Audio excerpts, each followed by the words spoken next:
Autoridades penitenciarias, sin una orden judicial, sin una orden del juzgado de ejecución. En el marco de lo ocurrido se presentó una denuncia que está llevando adelante la fiscal Fátima Girala. Anoche allanó la sede de la Penitenciaría Nacional de Tacumbú, donde Morínigo estaba privado de su libertad. Fue a verificar documentos, el sistema que tienen allí en la cárcel para poder determinar cómo se dio su liberación. Llama la atención algunas cosas, decía la fiscal, pero mejor escuchemos lo que mencionaba al retirarse de la cárcel. Según el informe que tenemos, él tenía 3 causas, de las cuales 2 ya estaban compurgadas y una estaba en espera. Pero al hablar hoy con el encargado, ¿verdad?, con el funcionario, nos informó que en el sistema Judisoft solamente figuran 2 condenas. Están levantadas en el sistema con respecto a 2 condenas y no se encuentra levantada con respecto a la última condena, que sería la que él tendría que compurgar recién en el año 2040. Eso pudimos verificar en el sistema Judisoft y también pudimos acceder al sistema interno que ellos cuentan, en el cual solamente está el legajo de él, ¿verdad? Entonces, según los documentos que nosotros levantamos hoy y las conversaciones que tuvimos, los procedimientos que se realizaron acá de manera interna fueron realizados conforme al protocolo que ellos cuentan acá en el penal, ¿verdad? Eso es lo que nos dijeron de manera verbal en la conversación y según los documentos con que ellos cuentan. Ahora esas informaciones tenemos que hacer las verificaciones y corroborar, ¿verdad?, con los pedidos de informe que vamos a estar haciendo con respecto a estas 3 causas en que se encuentran distribuidos en 3 juzgados de ejecuciones diferentes, ¿verdad? A ver si efectivamente esas sentencias fueron notificadas, cada una de ellas, de la manera debida. Son 3 sentencias en total. La pregunta es, ¿se cargó la última? Si esto se dio, alguien llegó a sacar del sistema. Esto se va a determinar con una pericia, de hecho, que ayer también participó del procedimiento, y esto es lo que explicaba con relación al trabajo que hicieron en Tacumbú. Yo le acompañé a la agente fiscal para sacar datos del sistema informáticos. Como dijo la fiscal, encontramos los datos, algunos datos, grabamos en CD e imprimimos también. Luego vamos a ir pidiendo más informes a las demás instituciones para ver qué datos más encontramos. ¿Es factible de que se den errores en el sistema en esta clase de situaciones, doctor? Puede ser, por lo que encontramos acá no se encontró nada aparentemente de error, ¿verdad? Hay que verificar más sistemas informáticos como el Judisoft, por ejemplo. En un porcentaje de un 100% el margen de error, ¿cuánto sería, doctor? Acá no se encontró ningún error en el sistema. Un sistema local que tienen no se encontró ningún error. Reiteramos, fueron cerca de 6 mujeres las víctimas de este ciudadano argentino que fue expulsado del país. Eso es al menos lo que se menciona. Luego de ser liberado, lo llevaron a la frontera y lo liberaron. Allí le entregaron a la policía argentina. Decíamos, 6 víctimas en Itá prácticamente de forma consecutiva. Blanca López se encuentra en la zona para recordarnos lo que fue este caso, porque estas mujeres vivieron definitivamente momentos de terror en aquel entonces, Blanca. Asimismo, Rolando, y para hacer nomás una acotación en base a documentaciones a las cuales exhibimos, aparentemente la punta del ovillo de esta serie de equivocaciones terribles se dan con el pedido de la fiscal Lurachi de un análisis técnico criminológico de este sujeto, que ingresa al sistema de la penitenciaría el 6 de junio del 2018 y va acompañado del expediente de la última condena hasta esa oficina que queda al lado de judiciales de la Policía Nacional. Se pone en una carpeta y se archiva, se mete dentro de un escritorio para nunca más salir, por lo cual no aparece dentro de los registros de la penitenciaría esta última condena hasta que el hombre ya cruza la frontera. Ese documento es el que se adjuntó al análisis. Pero ¿dónde estamos? Estamos en el barrio San Cayetano. Este barrio es el que lastimosamente fue el elegido por este sujeto. Él salía muy temprano de su casa en la zona del barrio Caguasuí de Itá, en las inmediaciones del Hospital Nacional, a unos cuantos metros de donde estamos. Y allí él empezaba a hacer el seguimiento a sus víctimas. Una de las víctimas fue tomada exactamente en este lugar. Ella iba como para ir a trabajar en Itagua y le pone un arma de fuego en el cuello y la obliga a entrar a este espeso bosquecito. Otra víctima, no muy lejos de donde estamos, en una esquina. Una víctima que no denunció. Otras muy cerca de su casa fueron tomadas, pero él utilizaba este tipo de espacios. Yuyales que se han mantenido con el tiempo, ingresaban a un costado y hablamos con una víctima que inclusive cuando ingresa acá, un testigo la vio caminando con el hombre, pero lo que no vio a ese testigo es que le estaba apuntando con un arma de fuego. La metió en este bosque y terminó abusando de ella en todo momento, apuntándole con un arma en el abdomen. Si gritaba, iba a disparar.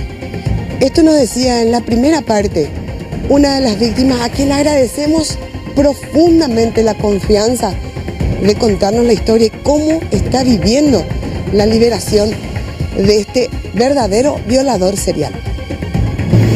Yo me iba a mi trabajo y fue a 3 cuadras de mi casa, yendo a esperar el colectivo, me iba caminando y me iba a cruzar con él y medio me sonrió como saludo, pensé que era un saludo, ¿verdad? Pero estaba al otro lado, digamos, de la calle, ancha la calle, y se cruzó hacia mí. Cuando se cruzó hacia mí yo ya vi su revólver, me mostró el revólver y me dijo, quédate quieta porque te meto plomo.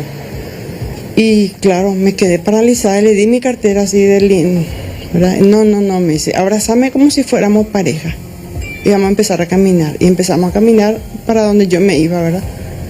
Y el arma por mi cuello y él abrazándome. Y abrazame como si fuéramos pareja, abrazame como si fuéramos pareja, me decía.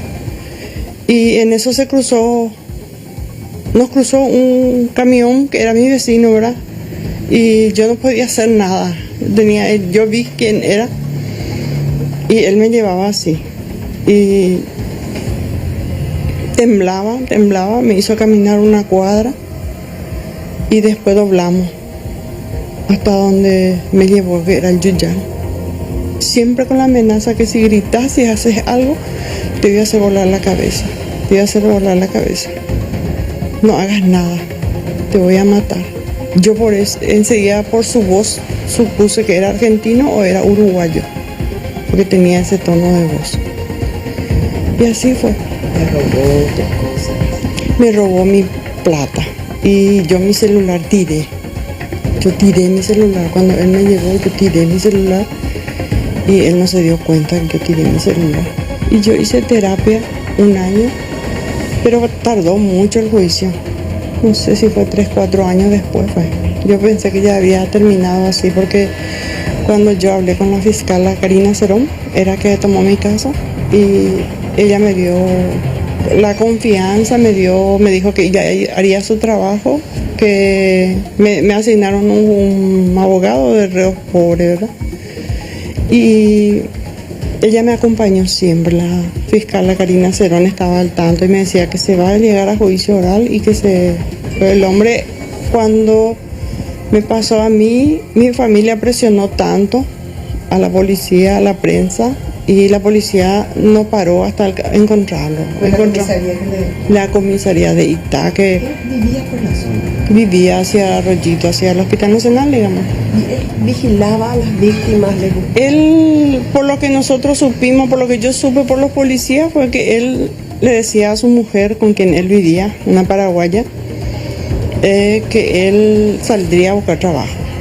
se bañaba, se vestía, se afeitaba y salía todas las mañanas temprano a caminar, a buscar trabajo. Todas las víctimas iban a su lugar de trabajo. Sí, y todas. Y él también decía que se iba a su lugar de trabajo. Y venía y encontraba a una mujer sola y hacía de la suya y llevaba la poca plata que teníamos, ¿verdad? Porque no, nadie tiene tanta plata encima a esa hora de la mañana yendo a trabajar. Este supuesto error viene a cambiar tu vida, es como que todo te vuelve o estás fortalecida. Demasiado cambia mi vida. No estoy fortalecida. Yo pensé que con su condena tenía un poco de paz, ¿verdad? Un poco de alivio. Y para mí era una eternidad, ¿verdad? 30 años. Y de repente enterarte que estás libre, que estás fuera y que ni siquiera la prensa ni la víctima sabíamos de eso. O sea, enterarnos por la prensa fue horrible. Para mí era un sueño, ¿verdad? Que él cumpla su condena. Y era como poder volver a caminar tranquila, ¿verdad? Vivir otra vez una vida. Y de repente te das cuenta que ya está otra vez libre. Fue terrorífico. Fue una pesadilla que solo es que está pasando en este momento. Yo no sé, hice terapia, pero no sé. Ahora volvió todo a mí, todo. Es demasiado y más duele que... ¿Cómo puede ser que en manos de la justicia, habiéndole dado una condena, habiendo tantas denuncias de libre, qué clase de error, de qué error me están hablando? Migración ella debería dar la cara si dice sí, le recibimos, le mandamos a su país. Yo por lo tanto, cuando yo supe, él tenía condena en su país también, él huyó por el mismo caso. Inclusive la abuela de la hijastra se había acercado a la comisaría, había dicho que de su propia hijastra había abusado y su mujer le defendía. Terrible relato. Dice que después que sale a luz este caso, una de las víctimas se le acercó. Le contó que a ella también le tomó de aquí donde estamos, Juan, a una cuadra y después bajando una cuadra más. Ella nunca contó a nadie, salvo a esta víctima, de lo que le había hecho este verdadero monstruo, porque tenía miedo de lo que le iba a decir su esposo. Después de la denuncia de esta señora con quien hablamos muy valientemente, él fue detenido aquí a 2 cuadras. Es decir, la había violado a esta mujer y estaba nuevamente buscando a una víctima. El barrio ha cambiado mucho desde el 2010, sin embargo, este terrible terreno baldío continúa aquí en este sitio, y este era el lugar que él elegía. La gente salía del barrio caminando y iba para tomar la ruta de Empalme para llegar a la zona de Itagua, y aquí es donde él abusaba de las personas. 5 personas aproximadamente en esta zona y otra tanto en la zona de Caguazú y de Itá. Vamos a la segunda parte. Enseguida vamos a esa segunda parte, Blanca. Estamos preparando para escuchar porque es impresionante el primer relato que hacía la víctima, y estábamos compartiendo también porque tenemos nuestras imágenes de archivo de aquel entonces, el momento de su detención, el arma que él utilizaba. Y fíjense ustedes, lo que nos contaba en aquel entonces ya la gente de la comisaría de Itá, que tenía un arma de juguete, un arma de plástico, pero en el momento de la desesperación, del shock, la víctima no sabe que es un arma de juguete y entra en pánico, teme por su vida, cree que en algún momento le va a disparar. Es por esta razón que termina cediendo a este hombre que hoy está libre. Impresionante el relato de ella, Blanca, y nosotros vamos a volver contigo. Rolando. Sí, te escucho. Ella decía, cuando se le detuvo acá a 1,5 cuadras, él tenía un arma de juguete, pero yo sentía lo frío del cañón en mi cuello y en mi abdomen que me decía, voy a disparar. Si gritas, voy a disparar. Lo mismo dijeron las demás víctimas. Y quizás en ese momento él no tenía. A ella le salvó de alguna manera tener una rápida reacción de sus familiares, porque ella tiró más o menos por acá su celular. Y no pudo pedirle. Y rápidamente pudo y no pudo pedirle ayuda al vecino que iba en el camión porque tenía miedo que la dispare en ese momento. Blanca, ahora sí ya tenemos la segunda parte para compartir lo que nos decía y vamos a escuchar más de este terrible relato. Pero ¿cómo puede ser que nuestra justicia sea así? ¿Cómo puede ser que haya esa falla? Imagínense que a una persona le den 30. Entonces, ¿cuántos delincuentes están en la calle? Si a él, que es un psicópata, porque es un psicópata peligrosísimo, porque yo lo enfrenté en un juicio oral, yo escuché su declaración y él dice que él más o menos nos hacía favores, que las mujeres disfrutábamos eso, que las mujeres disfrutan eso. No dijo que nosotras, dijo que las mujeres disfrutan, que él le hacía feliz. Nunca te va a hacer feliz una persona que te hace así a fuerza de voluntad y con un arma en tu cuello, en tu vientre, porque en tu vientre te pone el arma. ¿Y cómo sabes vos que es mentira o es real? Porque yo, por ejemplo, el arma que se encontró por él, yo estoy segurísima que no es el que tenía él cuando me agarró a mí, porque yo sentí lo frío de su arma acá en mi cuello cuando íbamos caminando. Y hoy mi vida cambió mucho porque primero tengo miedo, porque me conoce, lo enfrenté, y después ¿cuántas mujeres más? No vamos a tener paz. Yo no sé a dónde recurrir, no puedo tampoco estar detrás pagando a un abogado y que averigüe. Hay personas que te dicen, ¿cómo no pudiste averiguar? Bueno, vos confías en la justicia, confías en la condena. ¿Cómo vas a estar vos preguntando por el psicópata que una vez te hizo tanto daño? Vos estás tranquila que sabes que en el 2040 va a salir a lo mejor. No, me llamando todos los días a preguntar. No, nunca nadie va a llamar. Yo por lo menos no lo haría, no lo hice nunca. Yo estaba tranquila. No sé, ojalá que se haga justicia y que por lo menos den con su paradero. Que nos den la cara y que los que cometieron ese error tienen que pagar. No pueden cometer este error porque pudieron haberse sido sus hijas, su esposa, su mamá. Porque este hombre no medía edades, mujer sola no me encontraba. De todas las edades estamos las víctimas. Terrible el relato.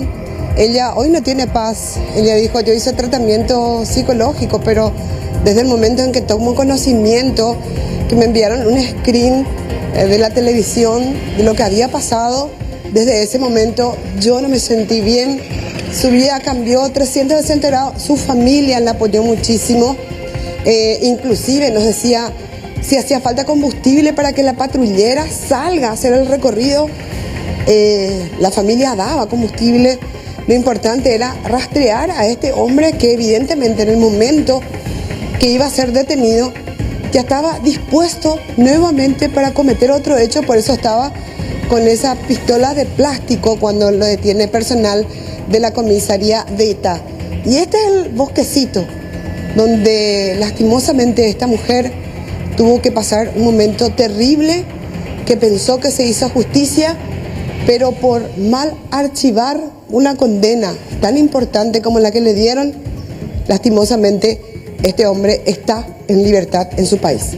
Totalmente, Blanca, impresionante el relato de esta mujer, todo lo que padeció, nos imaginamos lo mismo también las otras víctimas. Y para finalizar nada más, hay una orden de captura internacional, se está pidiendo la colaboración argentina para poder capturar a este hombre por un error que se cometió en nuestro país. Gracias, Blanca.